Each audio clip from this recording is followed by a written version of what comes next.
Hey, siblings in Christ, welcome to week 87 of Read Through the Bible in 2 years. In our Old Testament readings, we are now in the book of Ezra. And if you recall, the people of Israel had been in exile now in Babylon for about 70 years. But of course, no empire lasts forever. The Babylonian Empire is overthrown by the Persian Empire. And the Persian Empire had a different idea of how to control its conquered people. While the Babylonians desired to gather all of especially the intelligentsia, especially those who have the most value, they to gather them to Babylon so that they can help to build that city and build that empire. The Persians had a different idea. They allowed the people to go back home to set up their lives again back in where they had come from. And as long as they minded their P's and Q's, as long as they paid their tribute, they would leave them alone. The first chapter of Ezra explains how this King Cyrus of Persia and the order he gives to allow the people to go back to Jerusalem and to rebuild their temple. And here's what he says. Thus says the King Cyrus of Persia, the Lord, the God of heaven, has given me all of the kingdoms of the earth, and he has charged me to build him a house at Jerusalem in Judah. Any of those among you who are of his people, may their God be with them, are now permitted to go up to Jerusalem in Judah and rebuild the house of the Lord, the God of Israel. And so Ezra leads his people back to Jerusalem, and they begin to rebuild this temple. Now it would take a while. There was not everybody who was in favor of this. There were people around them, the people who had kind of gotten used to the status quo.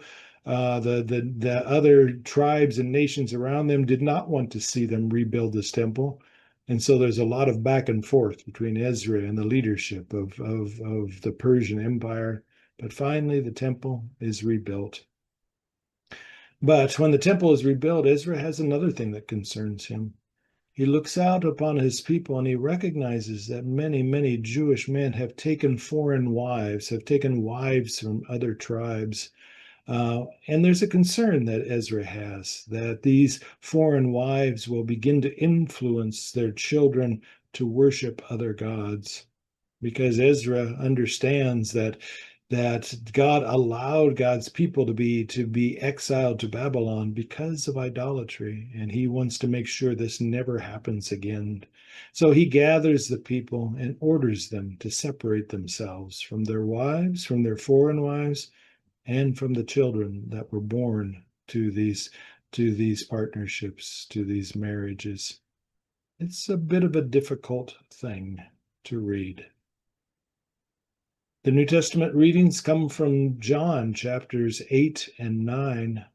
In chapter 8, this heat between Jesus and his opponents is becoming more and more and more pronounced. Jesus splits the room. Every time he comes into a place, there are some people who are going to believe him and are amazed by him, and there's some people who are going to doubt him, and there's other people who are going to be 100% against him.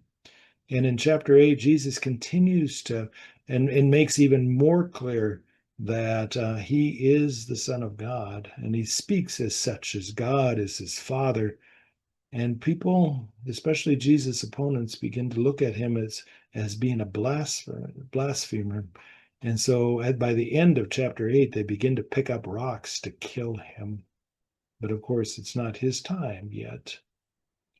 In chapter 9, Jesus returns to Jerusalem, and chapter 9 begins one of those great stories of Scripture. It is a story about how Jesus sees a man who has been born blind, and he heals him, and how this man who starts off as being blind, as he goes through this entire story, a story that takes the entire chapter 9 of John, and how he begins to see more and more clearly who this Jesus is. He's not just a man, he's not just a prophet, but he's the Son of God. So, folks, thank you. Thank you for your persistence in reading through the Bible in 2 years. May it continue to deepen your knowledge of Scripture, and more importantly, may it continue to deepen your love for this God who speaks to us through Scripture. Thank you.